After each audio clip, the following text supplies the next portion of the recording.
લેન્સની દુનિયા ખરેખર કેટલી અદ્ભુત છે, નહીં? આપણે રોજિંદા જીવનમાં એનો કેટલો બધો ઉપયોગ કરીએ છીએ. ચશ્મામાં, કેમેરામાં અને પેલી નાની નાની વસ્તુઓને મોટી કરીને જોવા માટે માઇક્રોસ્કોપમાં. પણ શું ક્યારેય વિચાર આવ્યો છે કે કાચના આ સાધારણ દેખાતા ટુકડાઓ આખરે આવો જાદુ કરે છે કેવી રીતે? તો એ જ સવાલ છે આપણો કે કેમેરા, ચશ્મા અને માઇક્રોસ્કોપમાં રહેલો કાચનો આ સાદો ટુકડો પ્રકાશ સાથે એવું તો શું કરે છે કે આપણને બધું સ્પષ્ટ દેખાવા લાગે છે? ચાલો આજે આ રહસ્ય પરથી પડદો ઉઠાવીએ. તો આપણે શું જાણવાના છીએ? સૌથી પહેલાં આપણે બહિર્ગોળ લેન્સની દુનિયામાં ડૂબકી મારીશું, જે પ્રકાશને ભેગો કરવાનું કામ કરે છે. પછી આપણે એનાથી બિલકુલ ઉલટું કામ કરતા અંતર્ગોળ લેન્સને સમજીશું. એ પછી બંનેને સામસામે મૂકીને જોઈશું કે મુખ્ય તફાવત શું છે. અને હા, છેલ્લે આ બધું સહેલાઈથી યાદ કેવી રીતે રાખવું એની એક મસ્ત ટીપ પણ છે. તો ચાલો આપણા પહેલા હીરોથી શરૂઆત કરીએ. બહિર્ગોળ લેન્સ.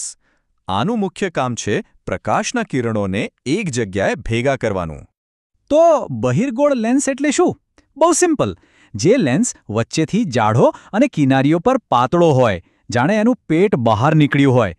એનો આ ખાસ આકાર જ એના બધા કમાલ પાછળનું રહસ્ય છે. જુઓ, એના આકારને લીધે બહિર્ગોળ લેન્સ પ્રકાશના બધા કિરણોને ખેંચીને એક બિંદુ પર ભેગા કરે છે, જેને આપણે કન્વર્જિંગ કહીએ છીએ. હવે મજાની વાત એ છે કે જ્યારે કોઈ વસ્તુ દૂર હોય ત્યારે આ લેન્સ એની વાસ્તવિક અને ઊંધી ઇમેજ બનાવે છે. પણ જેવી તમે એ જ વસ્તુને લેન્સની એકદમ નજીક લાવો છો તો જાદુ થાય છે.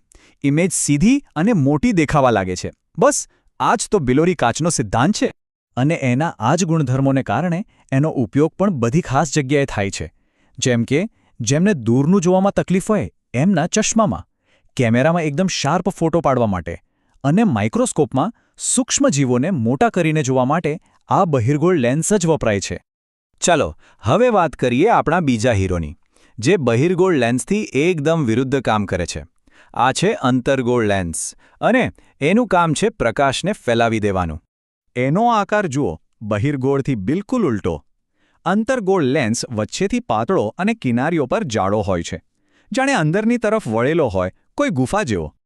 આ લેન્સનું કામકાજ એકદમ સીધું અને સરળ છે. એ હંમેશા પ્રકાશના કિરણોને બહારની તરફ ફેલાવી દે છે, જેને આપણે ડાયવર્જિંગ કહીએ છીએ. અને પરિણામ? ઇમેજ હંમેશા આભાસી, સીધી અને વસ્તુ કરતાં નાની જ બને. આમાં બહિર્ગોળ જેવી કોઈ અલગ અલગ પરિસ્થિતિઓની માથાકૂટ જ નહીં. અને પ્રકાશને ફેલાવવાના આ ગુણને કારણે જ અંતર્ગોળ લેન્સનો મુખ્ય ઉપયોગ નજીકની દૃષ્ટિની ખામી એટલે કે માયોપિયા સુધારવા માટેના ચશ્મામાં થાય છે. સારું, તો આપણે બંને લેન્સ વિશે અલગ અલગ તો જાણી લીધું. પણ હવે સમજને એકદમ પાકી કરવા માટે ચાલો બંનેને સામસામે મૂકી દઈએ. તો ચાલો એક બાજુ બહિર્ગોળ અને બીજી બાજુ અંતર્ગોળ જોઈએ કે કોણ શું છે. આ ટેબલ પર નજર નાખો, બધું સ્પષ્ટ થઈ જશે. પહેલો મુદ્દો આકાર.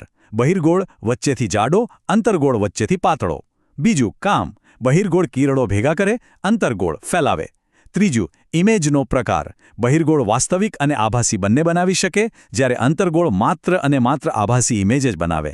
અને છેલ્લે ઇમેજનું કદ. બહિર્ગોળમાં એ મોટું કે નાનું હોઈ શકે, પણ અંતર્ગોળમાં હંમેશા નાનું જ રહે.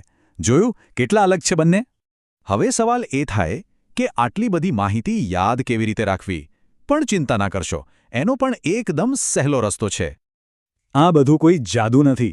આની પાછળ એક ચોક્કસ ગણિતનો નિયમ કામ કરે છે, જે નક્કી કરે છે કે ઇમેજ ક્યાં બનશે અને કેવી બનશે. આ છે એક ગુપ્ત કોડ, લેન્સનું સૂત્ર. આપણે અહીં કોઈ દાખલા નથી ગણવાનો, પણ બસ એ સમજવાનું છે કે ભૌતિકશાસ્ત્રના નિયમો જ આખી પ્રક્રિયાને કંટ્રોલ કરે છે. આ સૂત્રમાં F એટલે ફોકલ લેન્થ, V એટલે ઇમેજનું અંતર અને U એટલે વસ્તુનું અંતર. બસ આ ત્રણ વસ્તુઓ વચ્ચેનો સંબંધ જ નક્કી કરે છે કે ચશ્મામાંથી બધું બરાબર દેખાશે કે કેમેરામાંથી ફોટો ધૂંધળો આવશે. અને હવે આવે છે સૌથી કામની વાત, યાદ રાખવાની સૌથી સહેલી રીત. બસ આ એક વાક્ય મગજમાં ફિટ કરી લો. બહિર્ગોળ એટલે ભેગું કરે, અંતર્ગોળ એટલે ફેલાવે. બસ આટલું યાદ રાખશો એટલે બંને લેન્સનો મુખ્ય તફાવત ક્યારેય નહીં ભૂલાય. તો આખી વાતનો સાર એ જ છે કે બહિર્ગોળ લેન્સ પ્રકાશને એકઠો કરે છે અને અંતર્ગોળ લેન્સ તેને વિખેરી નાખે છે. આ જ એમનો મૂળભૂત અને સૌથી મોટો તફાવત છે. બસ આટલું જ. જેમ લેન્સ અદૃશ્ય રીતે પ્રકાશના કિરણોને વાળીને આપણી દુનિયા જોવાનો નજરિયો બદલી નાખે છે, એ જ રીતે વિજ્ઞાનના બીજા એવા કયા અદૃશ્ય નિયમો છે જે આપણી આસપાસ દરેક ક્ષણે આપણી વાસ્તવિકતાને આકાર આપી રહ્યા છે? ખરેખર વિચારવા જેવો સવાલ છે, નહીં? જો તમને આ વિડીયોઝથી સાચી જ ફાયદો થતો હોય તો આજે એક નાની રિક્વેસ્ટ છે. YouTube પર હાઇપ નામનું નવું ફીચર આવ્યું છે, જેના દ્વારા તમે તમારા ફેવરિટ એજ્યુકેશન ચેનલને વધુ વિદ્યાર્થીઓ સુધી પહોંચાડી શકો છો. તો નીચે હાઇપ બટન પર ક્લિક કરીને થોડા પોઈન્ટ્સ જરૂર આપજો. તમારો આ એક સપોર્ટ આ વિડીયોને હજારો વિદ્યાર્થીઓ સુધી પહોંચાડશે અને મને આવી જ ક્વોલિટી કન્ટેન્ટ બનાવવા માટે મોટિવેશન આપશે.